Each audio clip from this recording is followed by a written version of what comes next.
Okay, I think we can go ahead and get started. So good morning, good afternoon. Thank you so much for joining us for this webinar on the future of mobility. So next, I'm introducing our speakers. So I am Divya Krishnan. I'm a global product marketing manager here at Celonis and a subject matter expert for supply chain and production. I work with our clients very closely across the world to optimize their production processes, from production planning and procurement of the right goods and materials all the way through logistics and distribution and getting things to the end customer. Prior to Celonis, I was a management consultant for several years, helping my clients to drive business transformations across procurement, finance, manufacturing, and other areas. So really happy to be here today with Darren for this webinar to talk about how we help clients together. Darren, I'll hand it over to you. Great, thanks, Divya. And I'm Darren Coyle. I work for Microsoft, and I focus on how to help companies digitally transform their manufacturing and supply chain operations. I've spent my entire career in and around factories, from high-tech, semiconductor, oil and gas, discrete manufacturing, process manufacturing, and have had the pleasure of helping Microsoft digitally transform our internal manufacturing operations, where we build the Xbox and Surface, and then come back out into the field and show everybody how to do that for themselves. So let's start with, what are some of the things that are happening in and around manufacturing and supply chain that are necessitating us to look at a different way of building and managing our factories and our supply chains? At the end of the day, what we all know, intuitively or not, is that all of our operations are inefficient to some degree or another. And that inefficiency ends up costing companies roughly 15 to 20% on their net income on the bottom, as well as on their top line, as they're unable to address incoming demand from customers. So, and this problem has been around forever, and everybody's been trying to solve it. And the more technology comes, the more data is available, but yet the ability to drive business insights has not gotten any easier. All the rest of the trends up there are also important, whether we're talking about sustainability initiatives coming up and us trying to become a greener tenant to the earth, or cybersecurity and how do we deal with all those threats. But today we're going to mostly focus in around, how do we make ourselves more efficient? So first, let's talk about how Microsoft helps companies digitally transform. And this isn't exclusively applicable to automotive. However, that's the area of expertise and my focus, but this applies just as equally to discrete manufacturing, process manufacturing, service organizations that have no manufacturing. This entire notion about how to become more efficient is universal. But for Microsoft, what we really want to stand by is that our key tenets in how we help our customers digitally transform is, first and foremost, we've decided and taken a position that we are never going to compete. In the automotive space, that means that we're never going to build a vehicle. We're never going to build a mapping service that you are required to share your data with us. We're not going to monetize on your customer information. We want to be the platform of choice in the background. And amongst the idea of your data and your platform, we also want to make sure that your data is always under your control. We don't have secret backdoor keys that governments can come in and access data. It also means that with all of the certifications that Microsoft has with our cloud systems and our online products and offline products, your data is always under your control. And we also make it easy for you to be compliant with all the ever-changing rules around compliance, privacy, GDPR, etc. And then the third thing that Microsoft recognizes is that as companies move forward, as new startups come in, new disruptors come in, and longstanding OEMs are trying to adapt and change, the one thing that is universally true is that in order to succeed, you have to have brand. And so Microsoft recognizes that the company's brand is what's going to keep the customers loyal, keep the customers coming back for more. And so we are here to do everything we can to help you empower your brand. In all of our spaces, whether it's finance or government or discrete manufacturing or automotive, we have a number of focus areas, a number of specialties. And in automotive, that means a connected vehicle and autonomous. But today we're going to talk about intelligent supply chain. So let's talk about, what does that mean for Microsoft and what does that mean for you? So first, let's talk about the problem. The problem is you have a CRM floating in space somewhere. You have all kinds of business systems around operations, from MES and ERPs and warehouse management and all kinds of three-letter acronyms. You have people systems, and you have product transformation, PLM, et cetera. Whenever you have a business question, you spend countless man hours pulling data out of all these systems, stitching it together to answer one question. And yes, ERP can cut a work order to a warehouse management system for an inventory movement, or an asset management system can notify ERP to replace some consumed indirect material. That stuff is all fine and interconnected, but they're not related. There's no insights. And so what Microsoft has recognized is that if you want to solve this problem, we have to land all of this stuff in a data lake, and we have to make it all related at a layer where people can execute queries and questions and gain insights and artificial intelligence. And that doesn't reside within the ERP. It doesn't reside within the MES. It resides at a layer that sits above, because we're trying to ultimately answer all kinds of complex questions in and around the supply chain, right? Whether it's something coming out of a repair information or something coming out of a design. And because of the complexity of supply chain, getting material transformed into a tier 2, transformed into to a tier 1, into the OEM, out to the customers, making relationships between financial flows and process flows and mechanical flows. There's so much information to optimize around, and it's so complicated to extract all this information that Microsoft looks at this problem and says, we have a way to help you solve this. We have platforms, we have tools.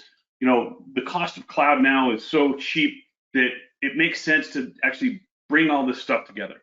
And in fact, that's what Microsoft has decided to do, is to join with a bunch of other companies and come down this whole idea of creating a closed loop intelligent supply chain in manufacturing operations.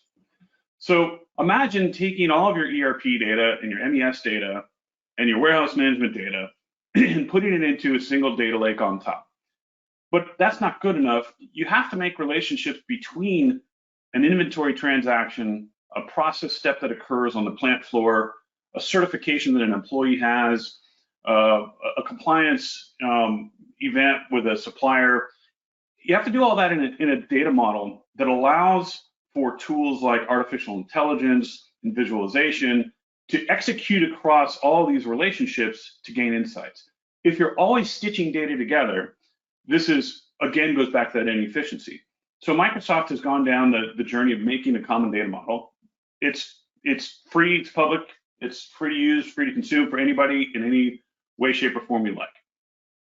But we started this because we understood that without the relationships between process things and system things and people things and design things, we will never uncover all those inefficiencies. So that's the first thing we've done. When you do that, and you don't rip and replace your ERP, and you don't upgrade your MES, this allows you to create end-to-end visibility on this data model on top of all your business systems. So you can monitor things coming from the earth, things in transit, things in the factory itself, things at the retail location, process mining, financial flows. You can have all of that information in one location. So now employees don't have to go to 10 different business systems to answer a business question. It also means that we have to transform the nature of the relationship with our suppliers and our internal operations. What I mean by that is, it's not, we can share EDI messages between a supplier and an OEM all day. That's been happening for years. But that's not super helpful when an OEM is trying to decide whether or not they can take a burst order from a client and whether or not their suppliers are able to help meet that demand. So now what we're talking about is getting in and transforming the suppliers to share things around capacity, their WIP, their inventory positions, and in vice versa, sharing with the suppliers more of the real-time demand orders and challenges within the factory of an OEM. But being able to do this without disclosing, private information. So as a supplier looks, or as an OEM looks at a supplier, we need to make sure that we're not sharing their other customers' information with an OEM. The fourth part of it is making sure that we get really secure. So this comes in two flavors. As you generate more nodes into the world, you connect to more systems, you have to make sure that each one of those connection points are secure from cyber threats, from state actors, but it also means you have to look at your assets. A lot of technologies erupted over the last several years to make things really easy. Raspberry Pis and the likes are winding up and finding their way into manufacturing operations. Those are not secure devices. They can have malware introduced onto those SD cards in 30 seconds. So you need to have the presence of mind to be like, hey, if we're going to control a multi-million-dollar stamping machine, we need to do it with something that's truly secure. And then the last part of the journey is leveraging artificial intelligence to augment the human behavior and truly find all those inefficiencies. On the factory side of it, this is the depth conversation where we're trying to tie into every single little robot, monitoring the temperature of a servo motor as it spins, or the amount of material consumed on a weld, trying to find relationships between direct and indirect consumption on a line itself. How do we help reduce takt times? Can we eliminate a process step here and there? How do we make relationships between the design and the layout? And so this is the interconnection that all happens within the factory itself, which of course in of itself is a complex web of information. The journey is not an overnight journey, but the journey is one that's easily digested, easy to deploy, and easy to spread across over time. So the first is just getting basic connectivity. Let's connect all of our welding robots to the cloud. Let's connect our asset management system to the cloud. Let's connect our ERP to the cloud. The benefit there is that you can create those relationships in the cloud. You can query against that. You can answer questions immediately without spending countless man hours. Then create the visibility layer. You're eliminating the time of people going to different business systems. They can all act out of the same layer, out of the same location, and everybody can see the information at the same time. So a line pull to stop the line can notify the area manager, the line manager, the factory manager, the area VP, all at the same time, so that if things need to get into motion quickly, they can. The third layer, the third part of the journey is getting prescriptive. This is using statistics and data grading to help you predict things before they happen. And the fourth, of course, is unleashing artificial intelligence. I can tell you that in some of the accounts that we have done level 4, Microsoft included, we have saved companies hundreds of millions of dollars. At this point, Microsoft saves around $300 to $400 million per year in inventory positions alone because we use artificial intelligence to make decisions for us around our business processes. But all this technology is without benefit unless you also understand that the technology change has to come with the culture change. When we change our factory, when some of our other customers have changed their factories, we had to start with the leadership. They have to change the way they behave. They have to trust the data. They have to trust AI. They have to trust the way that it gets used. You then have to go and teach your employees and do it several times. The people that are early adopters of technology are not the ones you have to worry about. It's the ones that are afraid of it. And that means you have to unlock their potential. So if you remove all of the forecasting to planning and to build cycle from somebody in purchasing or somebody in planning, you have to give them a new task. You have to show them, hey, you're no longer going to have to worry about the forecast to build. You're now going to go help us find better suppliers. So that's the unlocking the potential of all your employees. So this is sort of the foundational background for us. But now what I want to do is make it real with Celonis. So Celonis actually helps us on this journey by helping you find and make those interrelationships between. So with that, I want to, oh, no, I've got one more. My apologies. Before I go to Divya, execution. So I said that the journey is not too complicated. And the best way to start is to start small. So in every case that we've done this in many of our largest OEMs globally, we start small. So we start in paint booths in an automotive space, or we start in CNC in a discrete manufacturing area. And we just connect that area, those business systems, but we know that we're going to go big. That's why we're going to Azure. And then we just run fast. Once you have your patterns, once you have the knowledge around your business systems, it's very fast to go repeat these patterns over and over as you connect more and more things. So with that, now I'll bring it over to Divya to help us talk about how they can help bring that to life from the standpoint of you as the customers. So Divya? Thank you very much, Sharon.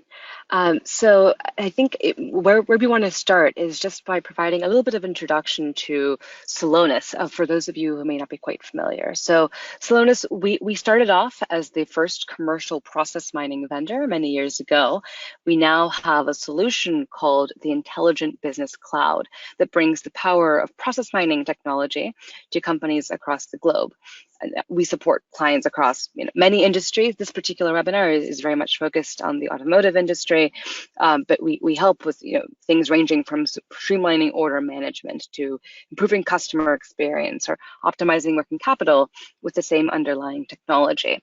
And here at Celonis, we believe that process is the engine of experience, and our goal is to take your processes and help you to optimize them to make sure that you're delivering the best outcomes and the best experiences wherever possible.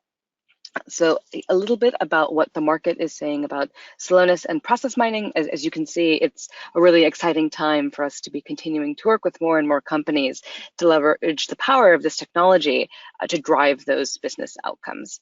So when we take a look sort of specifically and narrow down to production, what's the nature of the opportunity on the table? So Darren did a really great job of outlining these core trends that are sort of the impetus for change.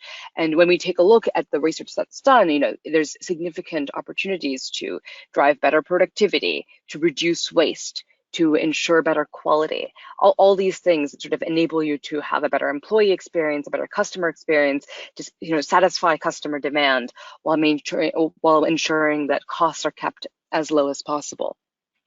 The challenge that we see with our customers is that there are all of these sort of friction points that arise in an organization over time. So it could be that you're experiencing delays in material availability, or there's a lot of rework that takes place late in the production process due to undetected quality issues, or a machine goes down unexpectedly, or consistently, there's a failure in the quality of the parts that a vendor supplies. And all of these things, result in snowball into low productivity and margins and yield. But they're due to sort of these issues around, legacy workarounds, manual processes, rework, all the sort of byproducts of growth, the things that happen when organizations are successful. And when you're sort of struggling to manage these disparate systems and these processes that sit across this enormous fractured network of different data located in different places that's available to different people at different times, and operates and ends up sort of forcing the organization to operate in quite a siloed way. Now, ideally, what you want to get to is this state where you're able to eliminate those points of friction in processes to then enable, high productivity. You're achieving your goals. The quality of what you turn out is really great, and you're doing that by optimizing your existing landscape, your processes and your systems for a specific set of business outcomes that you want to be achieving. So what is the technology that really lies behind this? And I think just in case everyone isn't really familiar with process mining before, I'd like to just give a brief introduction to that. So every step that takes place in your IT systems, like creating a production order, is a time-stamped activity within that system. And so process mining takes that existing system data and the unique identifiers, the transactional activity that just took place, and recreates all of that information into what's called an event log, which is then mined to visualize and analyze processes in real time. We also leverage machine learning and AI to drive predictive capabilities and recommend and execute next best actions based on those insights. So if we start with the bottom of the slide at the visual and sort of go upward, you can see all of these sort of source systems of data that are present in effectively every enterprise. And Celonis is able to connect through really powerful event collection capabilities to source systems of any kind of IT system, whether that's SAP or JDA. It doesn't matter if it's legacy or homegrown. All of this information is then collected into the Intelligent Business Cloud, where extraction and transformation takes place extremely rapidly. And then we have sort of a three-part methodology at Celonis about discovering, enhancing, and monitoring processes to drive results. Discovery is about getting that objective and visual representation of the end-to-end process. So finding the bottlenecks and efficiencies, what we at Celonis would call friction in your landscape, because if something is slowing you down or costing you money, it is likely also leading to a poor employee and customer experience. Enhancing is about making more intelligent decisions. So prioritizing what should be worked on and ensuring that you're able to convert that to action. So we have a product capability that is called the Action Engine, which sort of runs continuously in the background at all times. It detects variations that have been flagged as problematic and practically approaches a user or even sort of triggers on its own actions in the source system for what the next action should be to address that particular issue. So it's a function that scans the process continuously, finds inefficiencies, and then directly converts it into the tactical action that needs to be taken. Monitoring is about making sure that you have a finger on the pulse of how the business is performing, that you're able to capture any change from an initiative that's recently been run. And really, this is about showing and proving the desired effect of the changes that you've implemented on your organization and to your outcomes. Monitoring is also really important to be able to take further action if new issues pop up or if there's a deviation from the existing performance. So this is really about enabling organizations to be continually driving to optimal business outcomes. Process improvement in the service of business results is a continuous process. At the very top, if you want to improve working capital or on-time delivery or customer onboarding, we have pre-built packages of content that pull across our discovering, enhancing, and monitoring capabilities that can really accelerate your ability to solve targeted challenges in those areas. So with that introduction, I would actually like to share a brief demo that sort of is representative of some of the work that we do with our customers in this space. So what we see with our customers in the automotive industry is that there are typically these three primary areas of focus that you saw highlighted in the slides, and that would be productivity, minimizing waste at every stage of the process, and ensuring the quality of every good that's produced. And so this demo is focused on how one of our leading automotive manufacturing customers used Celonis to address scrap and rework on their shop floor. And what we see here is an overlay of the process as it flows in real time over a map of the shop floor that our customer had shared with us. So as you can see, we have every station that has activity flowing through mapped to where it sits on the shop floor of this particular plant, capturing exactly how the processes are taking place.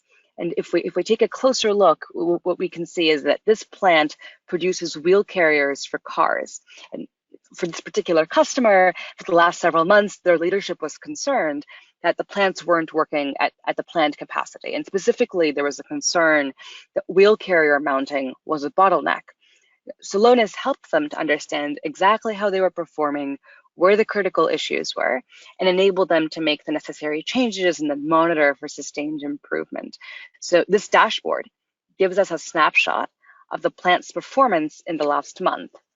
So here on the upper left-hand side, we can see the total number of production orders and wheel carriers that have been produced. Each production order carries the request for 4 wheel carriers. So we've had nearly 3,000 production orders and have produced approximately 10,000 wheel carriers in the last month, which is an average of about 445 per day, with an average throughput time of about 58 minutes per carrier.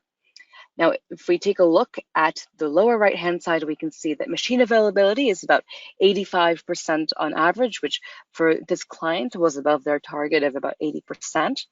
And from a rework perspective, we're about 21%, which is much too high. So based on this assessment, while we might be achieving current targets for throughput and utilization, we need to look much more closely at the amount of rework that's taking place in the plant. And to do that, to drive that outcome, it's really critical to understand how the processes are really running to understand what's causing this waste. So what we can do then is take a look at a real digital process twin of the entire manufacturing process. This is what we saw mapped to the shop floor earlier. Celonis extracts the entire digital footprint from the underlying systems. So this is really an objective view of the way that the process is running today. So it's free of any gut feelings or subjective thinking. This isn't a process that was, created in workshops.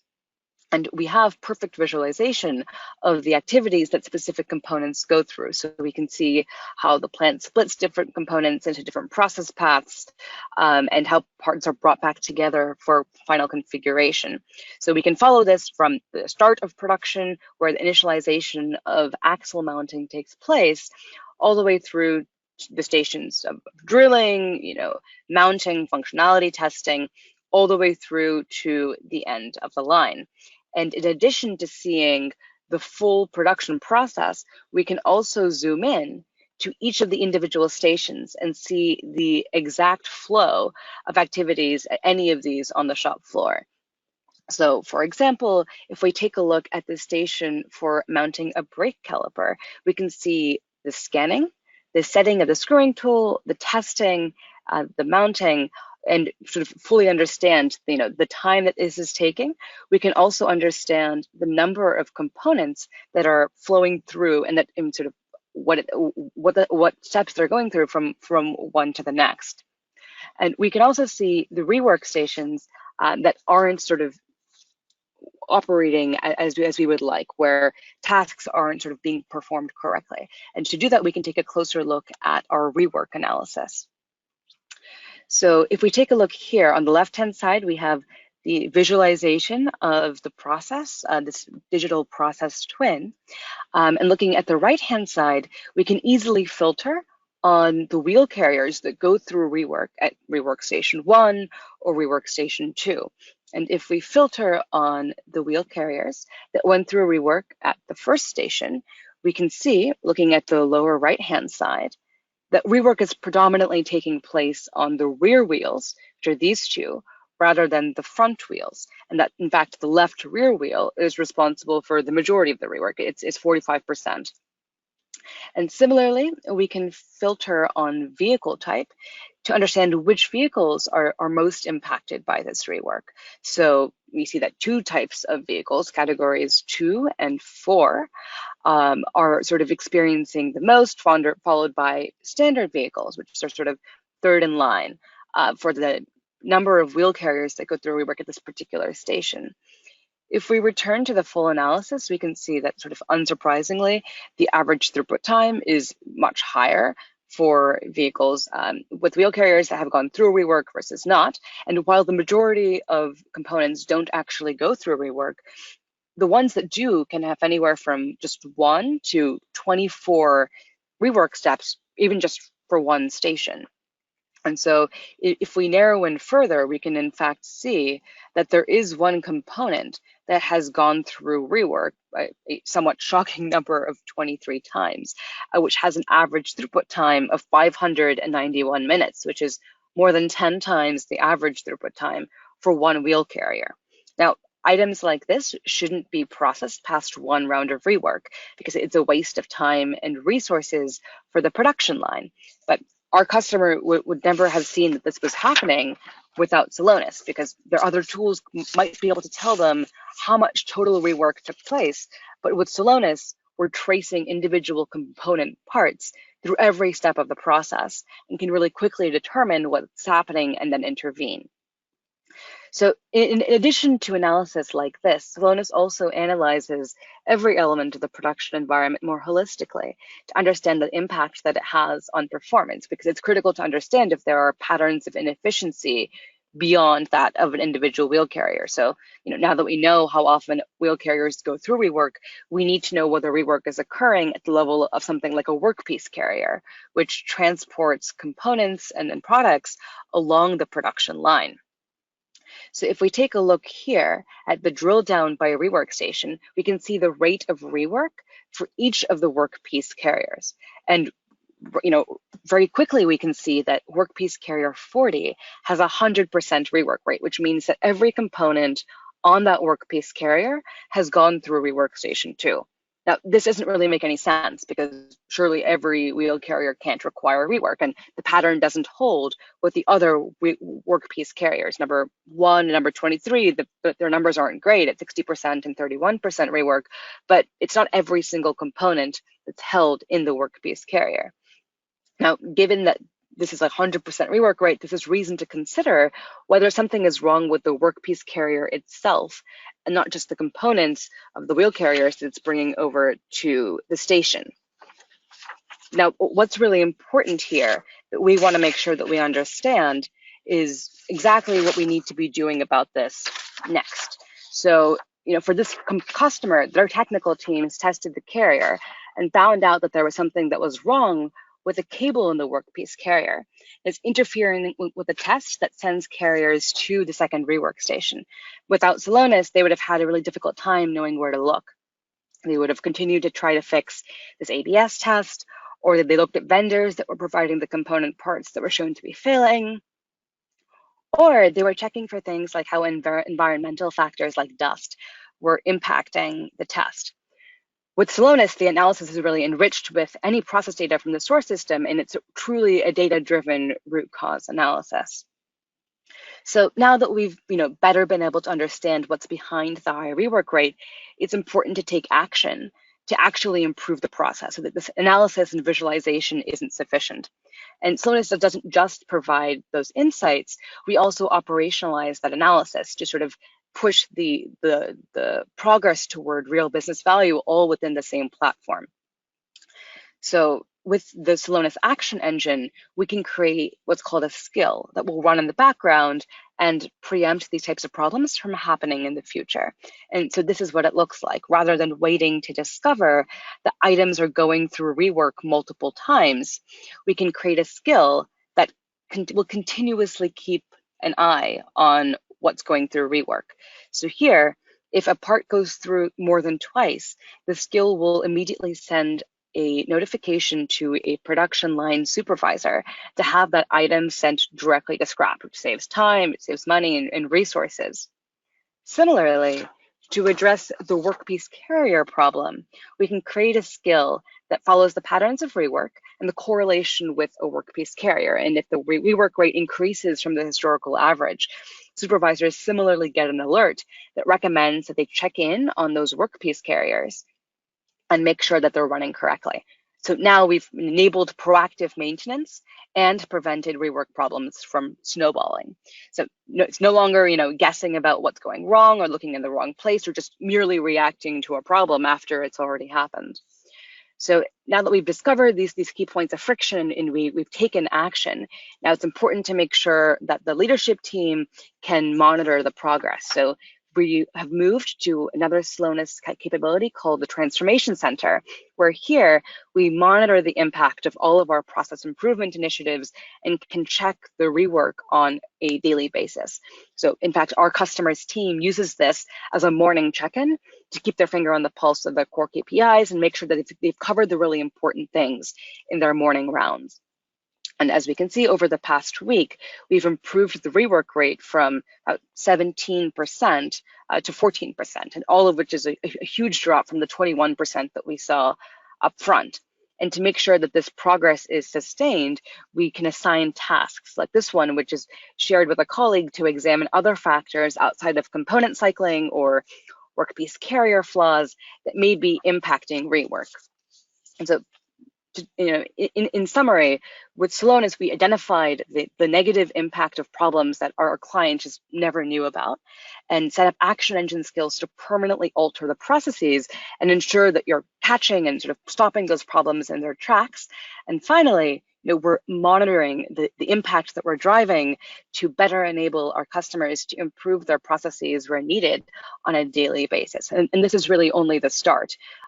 Going forward, we have customers that are using Celonis to accelerate their throughput, improve quality, minimize waste, and really do this at an end-to-end level across their production lines.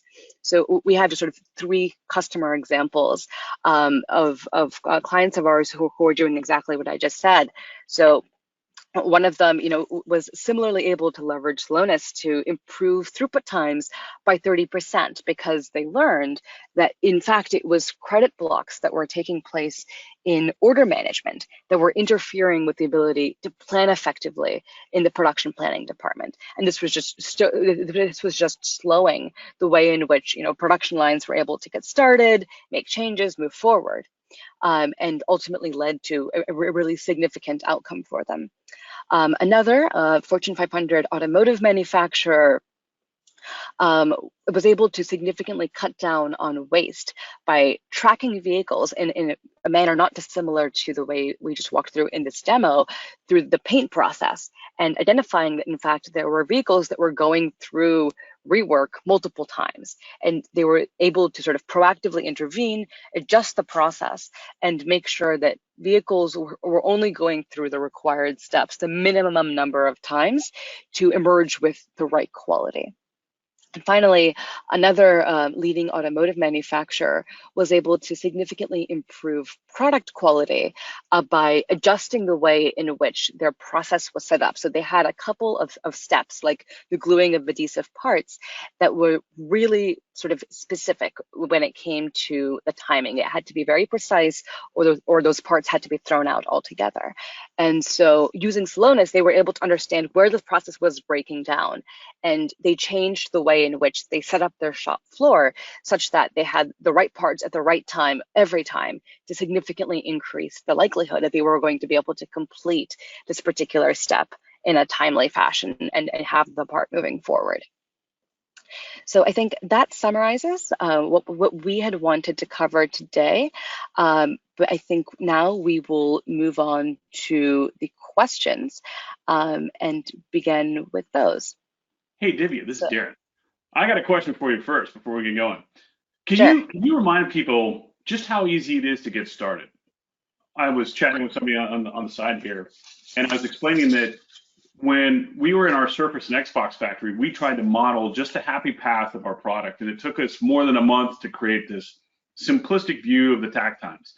And I know that lots and lots of companies spend millions of dollars trying to model their processes, whether it's a mechanical flow or a business flow. How fast can you come in and get something connected like a production line? Yeah, no, it's a great question. And it's a question I actually have a lot of familiarity with, or from my own experience, because I was a management consultant who used to run these types of process mapping workshops, and did spend anywhere from 3 to 9 months in that process of making sure that we were capturing all of these processes via these workshops and time series. I'm happy to share that with Celonis, that process is extremely quick. So our customers are often able to connect their data and get the results, which means visualize their processes in real time off of their own system data within a matter of just a few weeks. So we have standard out-of-the-box connectors to these MES systems, to these ERP systems, warehouse management tools that enable us to connect to that data, extract really rapidly, and then transform and visually reconstruct to be able to do the types of analysis that we were talking about today.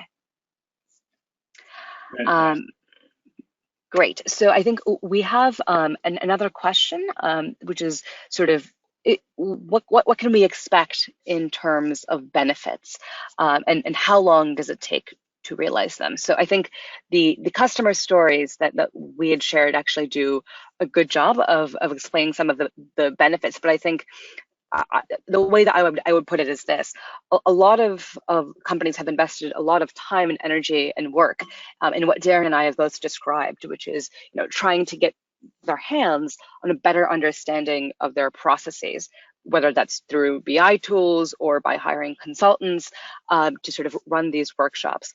Celonis not only provides you with this visualization and sort of surfacing of patterns and problems for action, but it also highlights what's most impactful to the goals that you want to be achieving, and provides you with the capability of quite literally converting that insight into action, which is a catchphrase that's been in the industry for more than a decade, but which Celonis really makes real with the action engine and the way in which it connects to the process analysis and the transformation center. And so the customers that sort of use us are using us not only as a monitoring tool or as a means of sort of just understanding how things work, but also to continuously drive action and ensure that processes are optimized to be able to improve quality or improve throughput or reduce waste. So there's a great question in the chat before we go to some of the other ones that we have, and so someone is asking if it's possible to create a model to basically simulate a future process and then compare it to a current process. And I know I've talked with you guys about doing simulation, so I think I know what the answer to this is going to be. But why don't you lay in on that one? Yeah, absolutely. So I think, Darren, actually, you addressed part of this question earlier in the call. So absolutely, it is possible to sort of pull all these pieces of data together and have the sort of common model that Darren was describing earlier. And today, immediately, right now, with Celonis, you're able to sort of extract the data from these various systems, regardless of where they sit, regardless if they talk together today. That's something that our technology is able to do, to put together the sort of holistic understanding that's required. And Darren, why don't you go ahead and add to that? Yeah, so I think the question comes from Michael. So I think that if you created a simulated data set, which is what he's talking about, so I'm going to create a future process. And as long as I put in the minimum data set's pretty simple. It's a unique ID, it's a date timestamp, it's an event, and you can feed that. So yes, you could model a future state and then have that run through Celonis, so you could compare future state to current state. Mm-hmm. And you can feed all that data into a data lake, so you can compare that against other relationships as well. Mm-hmm. Yeah, exactly. And the other note that I want to make, because it's something that Darren and I were talking about actually sort of just before this call, is not only is it sort of possible to create a future state process model, but I mean if you already have one that's built today, say you've already worked with consultancies to create a model in Visio of what you feel your best-in-class process should be. With Celonis, you can sort of run conformance analysis to understand, here's how your processes are really running in real time. How does that compare to this model that you have? And where are the gaps? How much of an impact do they have? And what can you do about it? Yeah, so can we talk a little bit about benefits? We get this question all the time around just the journey of going down an intelligent supply chain and connected factory. We know that outside of even just the process optimization, just the basic benefits of getting connected, making things visible, drives net income changes of up to 17%. Can you talk about what the benefit is in terms of how financially, what the return is for doing process mining? And then we got another question in the chat. Yeah, no, I mean, absolutely. So, I mean, our customers see very significant ROI within a rapid time frame. So, I think several customers have seen, an increase in available working capital of up to 5%. They've been able to, reduce waste and therefore cut costs by up to 10 or 15%. But I think the question to kind of think about is, what is the set of outcomes that I specifically want to have my processes optimized for? Or what is it that I'm looking to drive? And then how can I leverage Celonis to be able to get there? So Celonis is a technology that optimizes your processes for the specific business results that you need to achieve. So it identifies, the friction points that are most impactful for those goals. It sort of helps you to set up actions that are going to enable you to make sure that everyone's driving towards those outcomes. But the returns that come from taking that approach and leveraging in that methodology are very significant. Okay, here's a quick one that we can answer real fast. So how is process mining connected to task mining, and is the process created somehow automatically? So I think this goes back to the notion, like what I was explaining to you about our journey, where we tried to create a process flow of our manufacturing operations, and we weren't able to do it in the same way you do. Can you just remind the audience real quick what the minimum set is to create this and how it is automatic versus they have to go map it all out themselves? Yeah, absolutely. So the technology that we have sort of pulls automatically from your system. So there's a little bit of setup involved, but it's quite minimal from your IT teams to be able to just connect with our connectors from Celonis to these source systems like SAP or JDA. And then that data gets extracted without sort of any manual work involved to be able to feed in real time into the models and analyses that are then sort of looking to provide you with this insight. And to return to the question just a little bit about task mining and versus process mining, I think the way to think about it is that sort of there's always two sets of data, right? So there's this business data that's housed in your source systems, and there's what you might call user data, which is, I make a phone call, or I send an email, or I do something, outside of a step that's captured in a transactional system. And to really, have the fullest understanding of how the organization is really functioning and what your processes really look like, those two pieces need to be connected. And so that is sort of the intersection of what we do with task mining and process mining. Great. There's another good one here. What about how does all this process analytics work in conjunction with machine learning? And maybe we can sort of answer that between some of the capabilities that Microsoft has in Azure and what you guys have. Sure. So I can kick it off and then we can pass it on to you, Darren. So Yep. Celonis has a machine learning workbench that powers a lot of the sort of process analytics cases that we have, but also the ways in which our action engine works. So for example, the ability to read free text orders in a procurement scenario is backed by our machine learning capabilities. So we have teams that sort of integrate those things to make more effective use cases around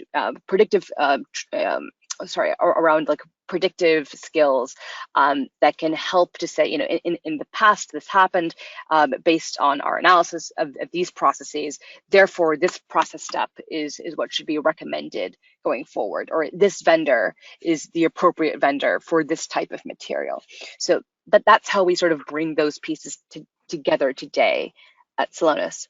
But Darren, why don't you add in about how it works at Microsoft? Yeah, and so on top of the machine learning workbench in Celonis, you have an additional set of tools.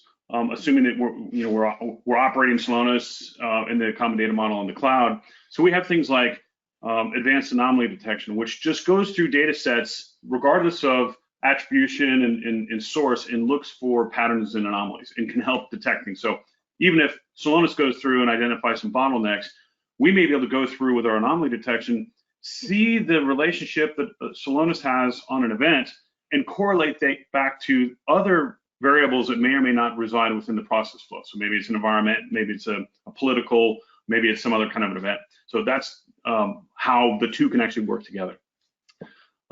Next one up is from the employee experience perspective. Every enterprise has a multitude of reporting tools to manage. Yep. Will Celonis do? With Celonis, does this add to the list of reports? And what has been your experience with customers, and how have you coached them? Okay, so this sounds like another one of the, hey, we've got all these business systems, we have all these reports. Is this another report that comes in that we have to manage and learn? So actually, I'll start this first, which is, if you go back to the part of the journey, what we're trying to do is we're trying to bring all of this experiences into like a power platform so that users can access ERP information or scheduling information or production information, design information in the power platform in the cloud, of which all of this can reside up in the cloud connected with that power platform. So that way users don't have to experience 10 different systems. You don't have to train people on Z codes and SAP and how to work with Dynamics and then how to work with some kind of an MES system. So that's part of the idea of moving all this into a cloud-based platform. Mm-hmm. Absolutely. I think the other point that I think is important to make. This is a really great question, and something that I think a lot of our customers have questions about when they first talk to us. Is that Celonis doesn't disrupt the existing business landscape, right? We sort of layer over it, and we're extracting all this data from these systems that are sitting in a fairly siloed environment today and don't really connect to each other and talk to one another. So while BI tools are something that have been around for a really long time, and people like using them to be able to curate their reports exactly the way that they like, what a lot of our customers find is that with the Celonis reporting capabilities and the management sort of on a daily basis of how the process is really flowing, what needs to change, how are we performing today versus tomorrow, that they're able to leverage that reporting to drive the majority of their work. And so there isn't this need to kind of go to 4 different reporting tools plus Excel to be able to solve the same problem or to answer the same question. And I think the last question that we have is, how is the happy path designed? So I can take this one. So that happy path, so I think the short answer is that it isn't designed. The happy path is the Celonis term for the most frequent variant of your process, which means the most frequent path that you take is the one that sort of happens the most often. So if you're analyzing your processes with Celonis, the top variant, which means like in 60% of your production orders, what happens? That is the happy path. So in some sense, it's not always happy because that path itself could have some inefficiencies. But because typically for many organizations, the path that sort of is followed most frequently is the one that conforms most closely to their preferred business process model. That sort of that variant inherited the name of happy path. And when most companies try to model their process, they inevitably only wind up getting through the happy path because the number of variants are so complex that that's all we were ever able to model. Yeah. Last is one more here, which is, what is the best way to do a proof of value or proof of concept with you guys? So the best way to do a proof of value. So a proof of value is a step that many of our customers, although not all, take before they choose to move forward with Celonis. So the way in which that works is that we have the account executive and our solution engineering teams that support you in sort of running a 1-week workshop that typically has a data extract where we sort of work to identify some of the top use cases that would be relevant to you and your business. So really highlighting the extent of the opportunity on the table with your data off of your systems. But that's a process that sort of is managed by the account team so that they can sort of work specifically with each customer. It's something that we build very specifically for each client that we're working with. Okay, I think those are all the questions. So thank you all so much for your time, and we really enjoyed running this webinar with you today.